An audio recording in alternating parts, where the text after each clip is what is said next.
Chime in anytime. Oh no, I'm enjoying this far too much. Haven't you ever seen a rare hairless Wookiee before? Always remember I am fear. Always remember I am happiness. Always remember I am fear. Always remember. Let's blow something more! Anakin Skywalker was bruised. I destroyed. Doesn't matter where we come from, Admiral. Our will to be free is what's going to be. I am no Jedi. I'm glad I gave you something to look forward to. That thing's not a Wookiee. Hello there, and welcome to episode 97 of Distant Echoes, a Star Wars podcast where we travel through the galaxy watching each episode of every Star Wars TV series in whatever order we please. I'm your host, Cass, and... What have I given up?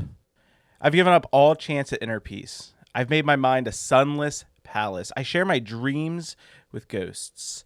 I wake up every day to an equation I wrote 15 years ago, which there's only one conclusion. I'm damned for what I do. My anger, my ego. Also known as Tommy.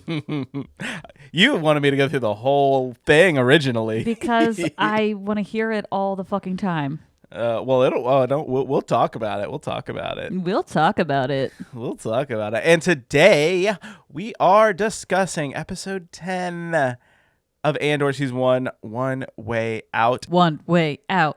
One way out. One way out. One way out. Woo! Yes, One Way Out. Phenomenal episode. We're going to get into it. But before we do, we are 1 week away from Star Wars Celebration. So that's me throwing up. We got to talk about some stuff at the top real fast. This is off the cuff. Uh-oh. We didn't discuss this. Are you breaking up with me? What? No, breaking up with you, babe. I think that's called a divorce. Oh yeah. at this stage, Babe. babe. No, I am not. I love you. I'm not gonna break up with you. Oh, that's so cute. Oh, that's so cute. Throwing up again. Celebration is coming up in just a few days, and we have an announcement that we didn't announce in our last episode. Okay. Do you know what it is? No.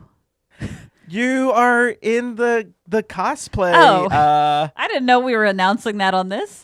Yes, so I applied the very first day it was open back in January for the cosplay showcase, and I just found out that I was accepted to go on stage. Yeah. And no, I don't know what that means. No, I don't know what it entails. It's going to be a very more interesting process. It's going to be great. You're going to have a freaking blast. I'm very curious to see who's going to be on stage with me in terms of celebrities, because I don't know. Warwick Davis is not on the list of people to be there, which he usually goes, but you know, it was in London, so of course he was there last year. But maybe I don't know, maybe Hayden Christensen's gonna do something with it this year. Who the fuck? Probably not, but he's gonna be there, so you get to work that runway. I get to work that runway. I've been waiting to work that runway my whole life. So exciting. I'm so excited. When you told me, I was like in the car driving and I almost got into an accident. No, don't say that. I also almost got into an accident trying to flip off a Cybertruck the other day. If that tells you anything, I'm proud of about you. Me. But no, I was so excited when you told me. I'm so happy. You've been working so hard to do this, and your costume looks amazing. It's going to look amazing when it gets there and when we get there, and it's going to be so freaking much fun. I'm so excited. I can't wait to watch it. Also, we're still a little bit out from Celebration. Won't talk too much about it. Maybe we'll save a few, some of the stuff that we're excited about for next time. But just to let everyone know, we did get our panel reservations in. We are both registered for Andor. Mm-hmm. You're going to be at the Celebration stage. Yeah. For that. So you're in the room. You're in the room. I'm in the room with Daddy Diego. Daddy Diego. Baby boy Diego. Unfortunately, I'm not in the room. I'm sorry. Which is okay. No, it's fine. I'm just happy one of us was able to. The way they do it, just for anyone who's not kind of aware of what happens, it's a very kind of regimented thing where you have to, at certain times, there are links that go live to sign up for various different things. You won't know which link. You don't know where the link's going to be. Until They'll they say post it's in it. one place and it won't be there, and it'll be somewhere else first. And Little bit of a mess, but I also know it's like, giving grace to the people who put on this, it's a massive, this is a massive event. honestly, I think they do it on purpose because it's really the only opportunity for people to grab stuff, because otherwise, if everyone, I mean, yes, it could be clearer, but at the same time, I think there's a bit of ambiguity because it's the only way that they can handle that many people pushing the system at the same exact time. It's hard. And like from a system perspective, yes, it's going to be thousands upon thousands of people, tens of thousands of people. So, it is a situation where like I think that they could have done a better job, but I also know like it hasn't run that badly. Like the sign up stuff hasn't really run that badly. I know like the tickets sold out really quickly. A lot of the reservations, ran out pretty quick, but I think they're doing the best job that they really can. But anyway, so we're signed up for Andor, both of us. I'll be at the Galaxy stage, I think. Which is just basically they'll just stream it to another stage. You're either at the you're either at the Galaxy or the Twin Sun stage. I can't remember. I'm at Galaxy. Okay. I'm pretty sure I'm at Galaxy. And then the other panel that we were able to snag, the Mando and Grogu, the Mandalorian and Grogu panel was the first one to go, which I was kind of surprised about, but I guess probably not too surprising since it is a film. So we didn't get that one, unfortunately. So we won't be able to see that, but I'm sure we'll hear about it while we're there. Yeah. And then the other one that we did get was, and I'm super excited about this, Vision Season 3 on Sunday, right? Mm-hmm. And there is an Ahsoka panel on Saturday, but you are only allowed to go to one panel on Saturday. You can only pick one per day. So we chose Andor over Ahsoka. Yeah. And I was going to say, too, for Visions, you are at the celebration stage for that one as well. Yeah. So. I don't know how, but again, it's kind of crazy. So you line up an hour before the link goes live. But when you click the link an hour before, you get put into a queue, but you don't know where you are into the queue until an hour later. Yep. And then all of a sudden you're kind of thrown into it, and it seems to be randomized as to when you get in. I don't think it's that randomized because I found the link for the cosplay reservations yesterday. Like as soon as it posted, like I refreshed and it was there before it was on social media, and I stayed in that window for the whole hour, and when it was time to start queuing, it took me 5 minutes. Like it was very, very quick. So I think it kind of was a first come first serve basis sort of thing, but unfortunately Tommy was like a hair behind me, I think, in line. And well, because I shouldn't have done this, but I think I refreshed the page a couple of times. Oh yeah, I don't know if that changed anything. It might have. I think it's I don't know how they do it, but it's fine. I'm not mad about it. Yeah. I'm happy to have gotten panel signups, and then we talked a little bit about some of the panels we were excited about last time. I'll still probably try and check out some of the side panels that are going on during Andor. I may honestly, I may just forego going to the Andor panel since you're going to be at the celebration stage and go to some of the other panels that we want to check out too. Just the droids panel is during that time. I know. It's a bummer. And we literally said we did not think the droids would ever make an appearance. We have to go there. Like we have to go there. We told Patrick we would go, and we have to go. Even though he doesn't know that we made a promise to him and doesn't care if we enact this promise, we must do it. We have to do it. So. Yeah, and some of the other stuff that we've had to reserve, we had to reserve light speed lanes for getting into the celebration show store. Mm-hmm. So that's for when we pick up goodies as well for our May the Fierce be with you. For May the Fierce, we had to reserve time to go to the store so we can grab some stuff, some goodies for that. We'll grab some goodies for ourselves. Mm-hmm. And sorry, I know there's been a lot of celebration news. There is also a bunch of stuff that was announced as far as what you can buy, including is it pronounced Tamagotchi? I think it's Tamagotchi because it's a play on Tamagotchi or Tomodachi. Okay. So I actually think it would be Tomogachi. The Japanese the Japanese pronunciation would be It's Tamagotchi. Yeah. Tamagotchi. Okay. But there are Japanese themed kind of Star Wars trinkets that are exclusive Yes. to being because we're in Star Wars, There's Celebration Japan. earbuds. There's like Bluetooth earbuds. Dude, those are pretty sick, actually. They are pretty sick. Then there's these Tamagotchis that we're talking about, which are for any of our listeners who are younger than us. People probably still know about these. They're little digital pets. They're little keychains that have a digital being on them. Makes it sound way more significant than it is. A digital being. A digital pet, and there are Star Wars ones. I think there was Grogu and then R2-D2. I can't remember if there was a third. I think there's Darth Vader. I wasn't sure if it was Darth Vader or a 3PO or something like that, but either way, it's rad. It's so cool. There's some coins. There's always like commemorative like coin or pin things. There's a Grievous one. So we're going to be picking up a lot of just goodies for that. Again, we're going to be giving away some of them during May the Fierce. So if you haven't gotten your tickets for that yet. I'll be honest, we're probably not going to give away a Tamagotchi. If we get that, we're probably going to keep that. Well, you never know. Who knows? There is a Darth Vader Tamagotchi, a Grogu, and a R2-D2. Listen, we will see. I thought about what we would do if we were able to get 2 of those Tamagotchis, because that would be a dope thing for someone to win. And listen, it's for charity, so it's the benefit of nonprofit. So that is really cool. That is cool. So you never know.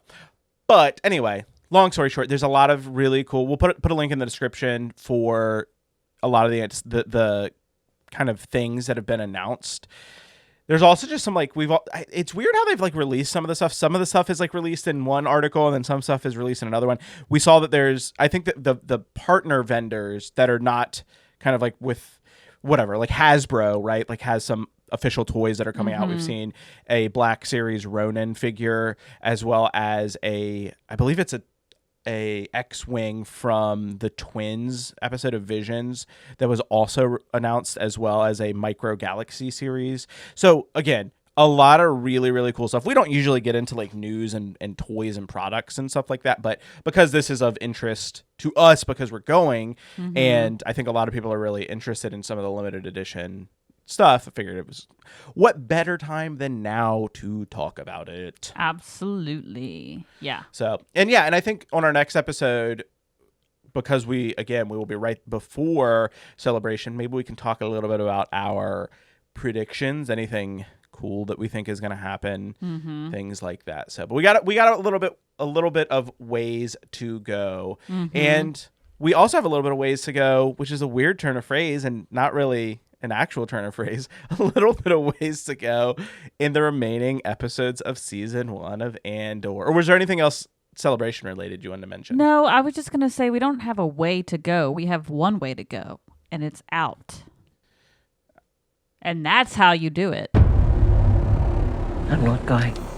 What are you talking about? You can't stay, and I can't go. I'll be worried about you all the time. That's just love. 6 years. 6 years?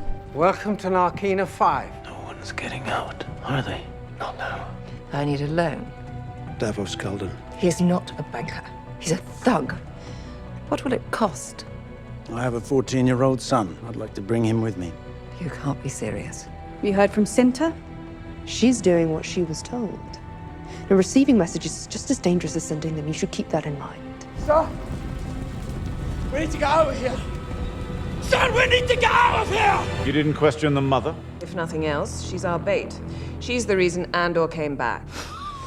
Your breathing sounds weak. The doctor was here yesterday. When was the last time you spoke with Cassian Andor? I'd rather die trying to take them down than die giving them what they want. Attack! One way out! One way out! Whatever happens now, we made it! Enter Krieger. I want you to meet him. He's been probing the Imperial power station at Spellhouse. He'll need air support. I work alone. That's what I'm trying to change. Why are we here tonight, Lonnie? Dead Ramiro. She just captured a rebel pilot running supplies for Anto Krieger. We know that there's a raid planned on the power station at Spellhouse. If Krieger attacks, they'll be waiting.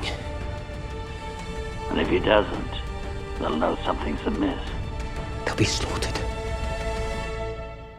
One way to go, one way out, one way out. One way to go, one way here, one way now, one way out. Okay, anyway, let's talk about this episode, dude. Okay, dude.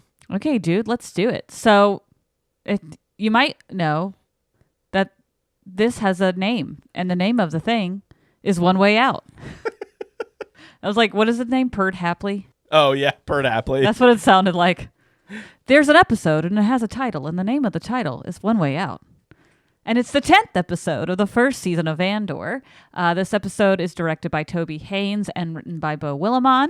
And the episode description is: a rare opportunity opens, and the time for Cassian and his fellow inmates is to act now. The time is now. The time is now. And the expanded description: a rare opportunity opens, and the time for Cassian and his allies is to act now.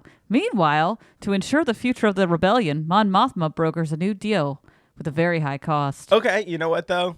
That's true. Better. That's one of the better ones. It's They're better. getting better. But again, I'm dumb. Where is the expanded description written at? I don't know. Where do you even find that? Is that just on Wikipedia? Is that Wikipedia just... Wikipedia, tell me. Is that you just writing an extra sentence? Maybe. Or... I do think I've found like an expanded description before for things, but then on the app, but I haven't been able to. I don't know why I did it there this after. time. I was just like, maybe I'm going to add another sentence. Here we go. Yeah, and as far as cast and crew, there really aren't any new cast or crew that show up in this episode.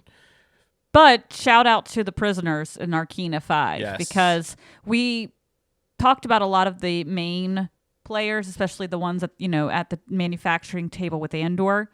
This episode is, I mean, do yourself a favor and go look at all the extras as well. Like, this is such an amazing, pivotal moment. Just a big shout out to everybody that is cast in that. The hundreds of people that are cast in that absolutely. position. So The only thing I'll note is that I don't remember if we had Davo Skolden's actor in the last episode. I can't remember if we talked about him. He is Richard Delaney. I think it's pronounced Delaney, Dillane. He is from Kent, London. He's an English actor, and he's been in things. He's been in a number of different things. He's a pretty prolific actor. He was in Tristan and Isolde in 2006, The Crown, Peaky Blinders, and then a few other things that I'm not super familiar with, including Poldark, Cold Feet, and Soldier. Those are some of his earlier. A couple of those are earlier works, but he also has a ton of theater credits, a lot of Shakespeare. He was in The Taming of the Shrew. He was in Richard III and Henry VI. Oh, and Twelfth Night. Anyway, yeah, so jumping into the episode, we start back off at Narkina 5. We pick up basically right where the last episode left off. The medic removes Olaf's body, and other prisoners kind of are still in, what is it, on program? They're in the on program. On program. Cassian and Kino have a little bit of a discussion. He tells them that they basically need to escape, as he feels that there's like a desperation, right, that the guards are showing. And he's very much, I mean, he's right, but he also thinks that they, because of the amount of desperation they're showing, they don't have as much power as they might think they do. We need to go tomorrow. Tomorrow. You heard me? Go where? Anywhere. It has to be tomorrow. Tomorrow. We can't wait. We'll never have a better chance. You sound insane. No, listen to me.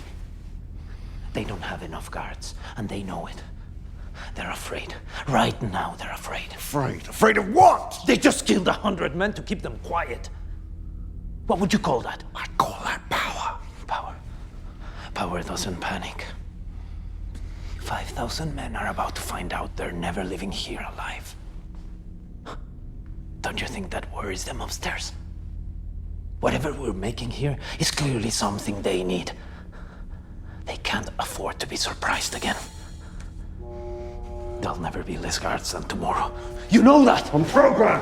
Every day we wait, they get stronger. It might be wise to have a plan. We have a plan! Oh, what, you and Burnock and Melcy? You don't have time to be stupid! Come on! The plan works around a new man coming down. They'll replace Olaf tomorrow. That might not happen again until it's too late. I'd rather die trying to take them down than die giving them what they want. We won't have a better chance. It has to be tomorrow. Program! I love this moment. I love that this is kind of the first of, I guess, like an escalation we see of Andor instilling leadership into Kino. And that's kind of ironic because Kino is already a leader. Kino knows how to be a leader. Yeah. But this is a different way to be a leader. And it's definitely in him. But he's afraid. There's like this change in attitude that is less like afraid to get in trouble and like kind of keep his nose clean, and more of like a true fear of like, can I actually do this? It can't just be the two of us, right? Or the five of us.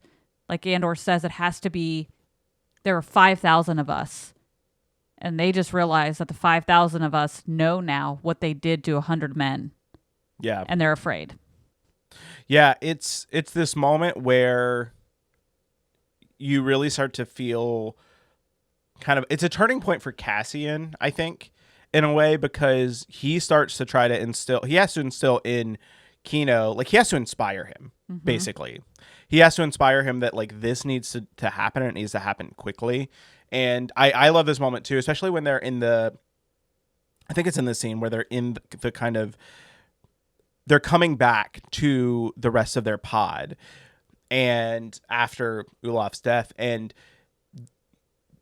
Cassian is like not arguing with him, but he's just kind of like, you know that this has to happen. And he says a line to Kino that ends up getting repeated later on in the episode by Kino. And I think it's just such smart and really cool storytelling, because we've watched Cassian's growth, and this is like the next level of his growth. He has to go from basically like doing this out of, maybe he believes a little bit in the cause, or he does believe in the cause, but he also is very hardened and very kind of has to feel disconnected, right? And doing it for money, to now he's like, okay, a revolution needs to happen. As Tony Gilroy says in the behind the scenes, there's a in this tiny universe, a revolution needs to happen.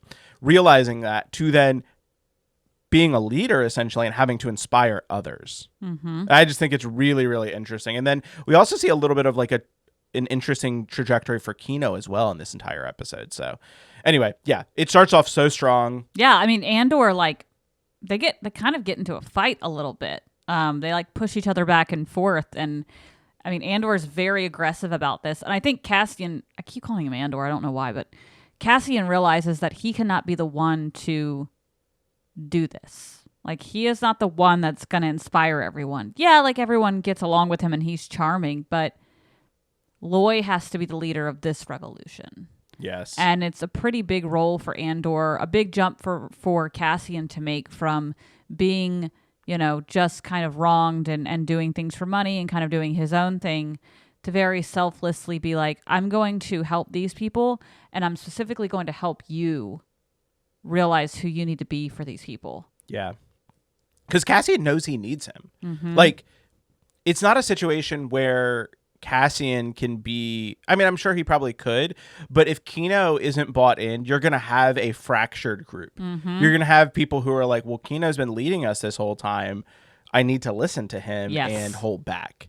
So it's a really fascinating, it's also just like it's a really fascinating microcosm too of like just group dynamics. It's really, really interesting. And it's something really fascinating that they've done in this entire show that I think Tony Gilroy, like, I don't remember if I don't know what his like background is, but I feel like he has like both like a master's degree in history, but also in like psychology and sociology, because like, and I know it's not just him. Like we give a lot of credit to Tony Gilroy, but obviously there's a lot of people working on this. There's other writers, there's, the directors and stuff like that, and they all deserve due props. But like his understanding of like humanity in these situations is it's so like it's just so perfect. Like he just has this like understanding of all of these things, and it works on such a level too that like you're able to trace back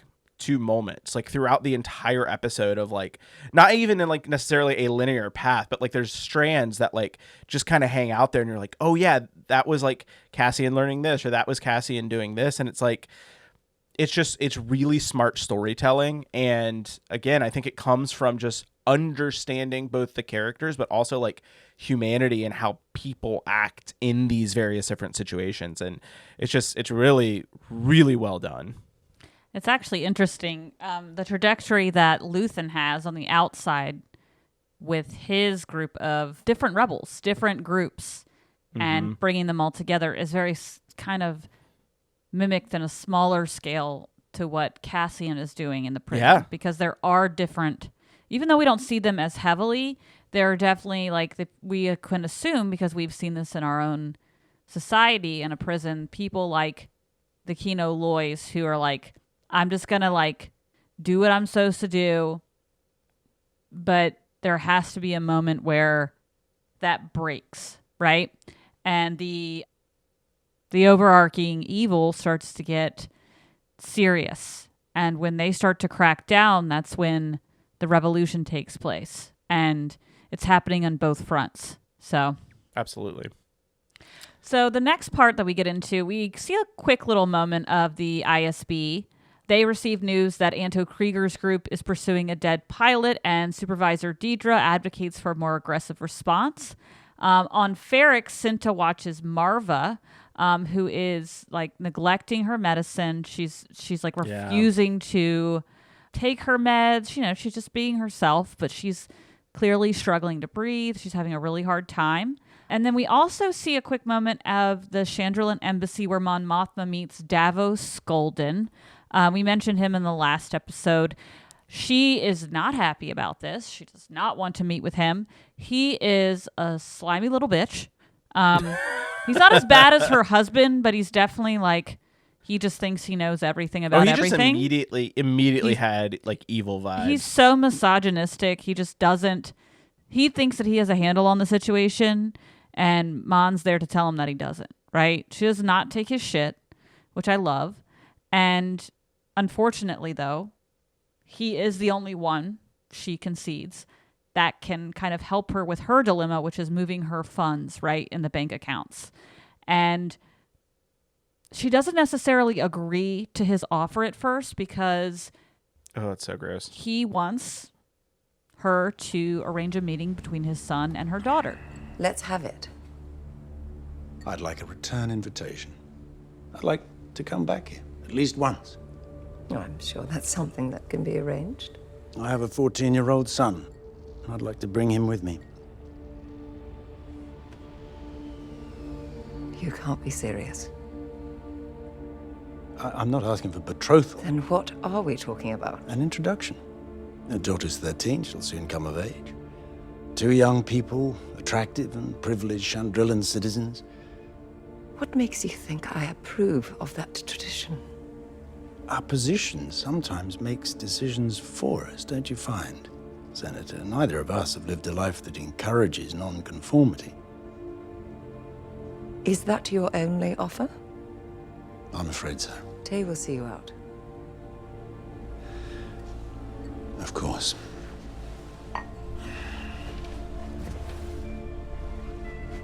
It's a lot to think about. I'm not thinking about it. That's the first untrue thing you've said. It's been a pleasure.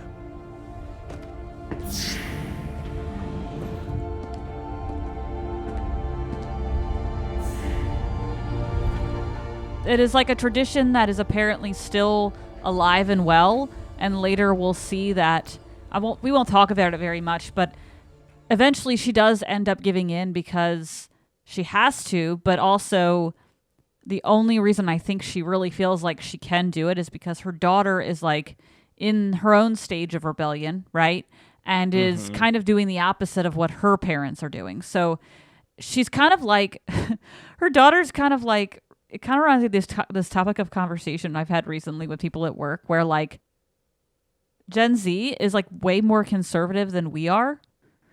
They like did a really weird flip flop. Like not all of them, but there are a lot of Gen Z who are staunchly more conservative than their millennial like elders. And so it's kind of, we always see that like whatever the parents are into, the children always try to be the opposite of that. And it seems to kind of be what the daughter's doing at this point because her mom doesn't like it. She's like aggressively into the Chandrelin tradition. She like has meetings at their house and stuff. And so I think that kind of bleeds into Mon being like, yeah, she's probably going to want to do it. Well, I think there's also like, I think that's also an interesting kind of almost, and I don't have this like fleshed out, so forgive me, but like, I think as like fascism grows, like there's almost like, not saying her daughter's being like fashy or anything, but like I feel like there's a response some of the times to lean into more like not conservative, but what's the word I'm looking for? Like more traditional things. I feel like, and so or even it could even be that this is kind of spawned out of where the Republic was before the Empire really takes hold. So I like that you brought up that parallel because it is really interesting, and you have to wonder, is this just her rebelling or is it like something else that's going on? And you see this in other groups and things like that. Yeah. So yeah, it's a really fascinating kind of, like you said, flip flop of you expect that her to be more rebellious, and she kind of is, but the way she's being rebellious is like looking back to traditions, right? Yeah. It's really interesting. It's almost like one of my coworkers had really kind of open-minded, more liberal, we should say, parenting, which is not the norm, but well, just listen. So they're just more open-minded, I guess, and they're not very religious. And so she was not raised in like any sort of like traditionally more conservative religion. And so in high school, she had a Mormon phase where she wanted to be Mormon. And she felt like it was kind of her way of like rebelling against her parents because they had no rules or beliefs in any sort of religious system. So she wanted to explore that, right? And so maybe it's this like desire to explore the things that her mom has not allowed her to be a part of because she's so frustrated with her mom. Who knows? I'm not here to like psychoanalyze her child, but sure. First and foremost, it just sucks that this is the one thing that Mothma has to do in order to get this guy to help her. And you can tell, just the last kind of note I have on this part is like Genevieve O'Reilly's acting in this moment is just so incredible. I mean, she's really holding back her stress. And as much as she I feel like she already feels so disconnected to her daughter, and now she knows that she's going to push her even farther away.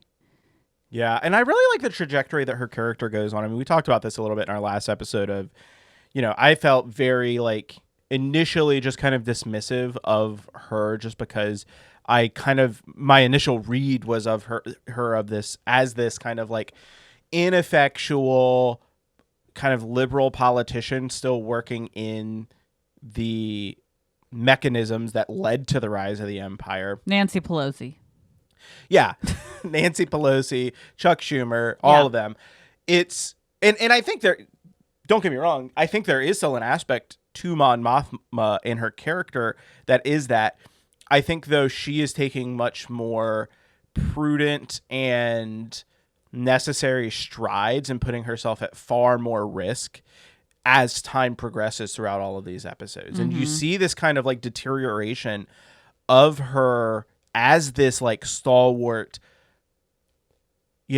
politician right? Like she has to keep doing something new and something different and something new and something different. And it's not out of, you know, keeping the Republic together, right? Like it doesn't feel like that's her angle of like, well, we have to do this to keep the Republic together. She is very much worried about the people, right? Like I think that's a very important distinction, because I think when it comes from a place like that where you're worried about actual harm to actual people as opposed to the rules and like regulations that like keep a functioning government together,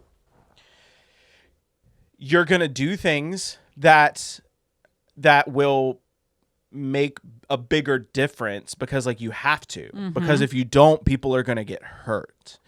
And so I really think that like my read on her has changed quite a lot.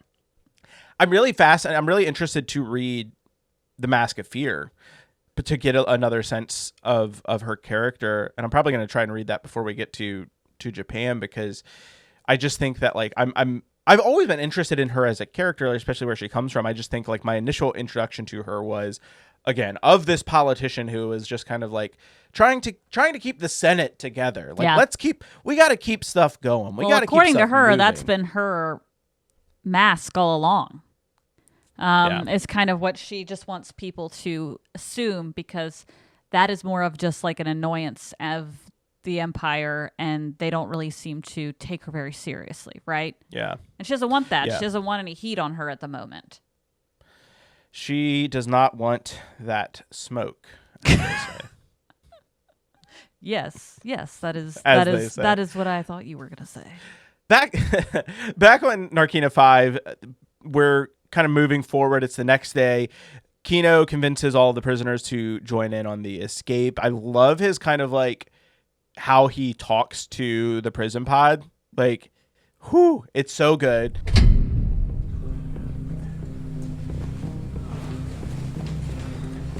Listen up! We are done with counting shifts. There is only then and now.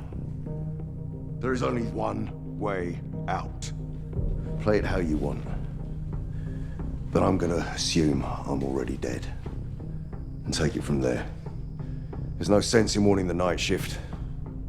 They'll hear about it one way or another soon enough. Let's make it look good.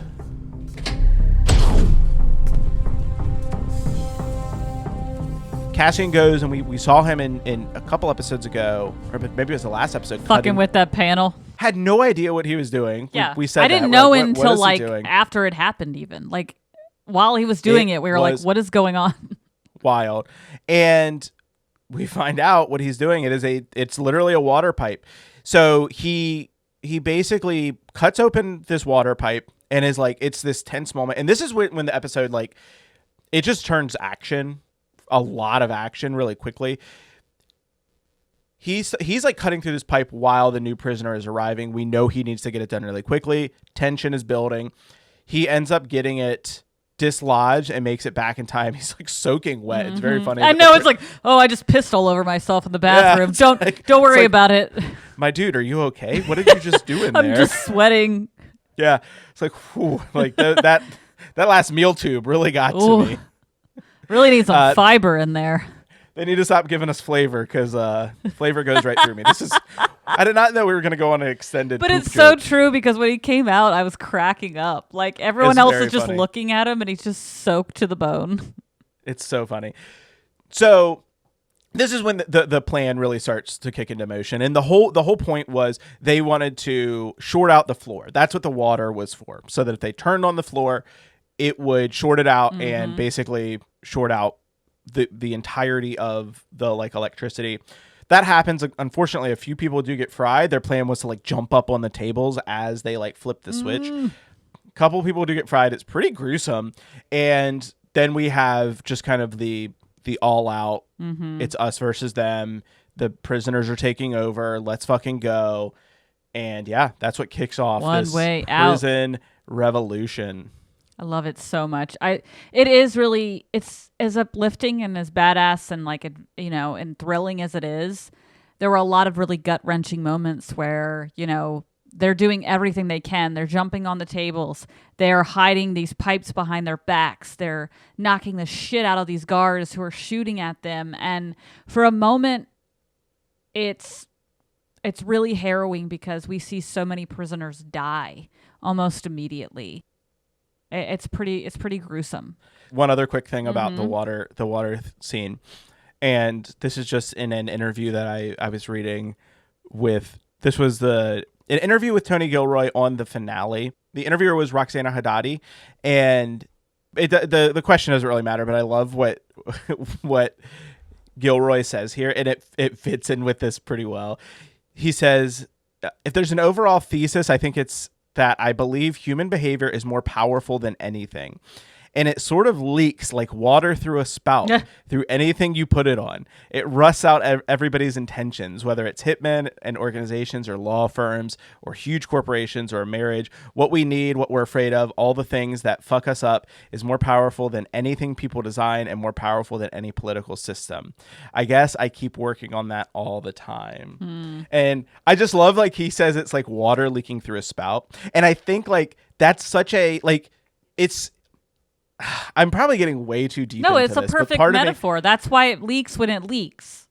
Well, no, what I think there's that, but also I'm thinking about like the idea of, and I don't know if they thought about this when they were putting this episode together, but like the idea that they're literally in a prison surrounded by water, and what it sets them free is by taking control of that water.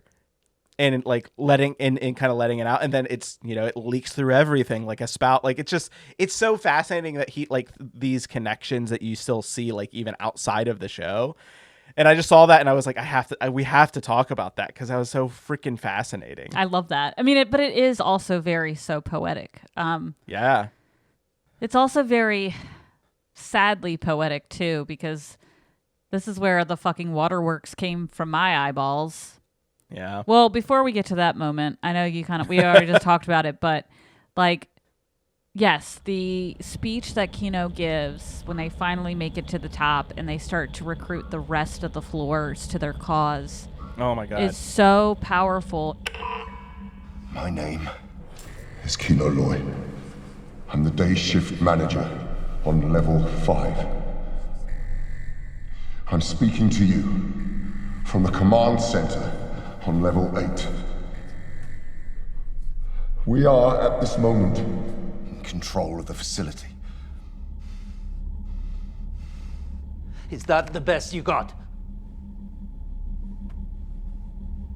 How long we hang on, how far we get, how many of us make it out, all of that is now up to us. We have deactivated every floor in the facility. All the floors are cold. Wherever you are, right now, get up.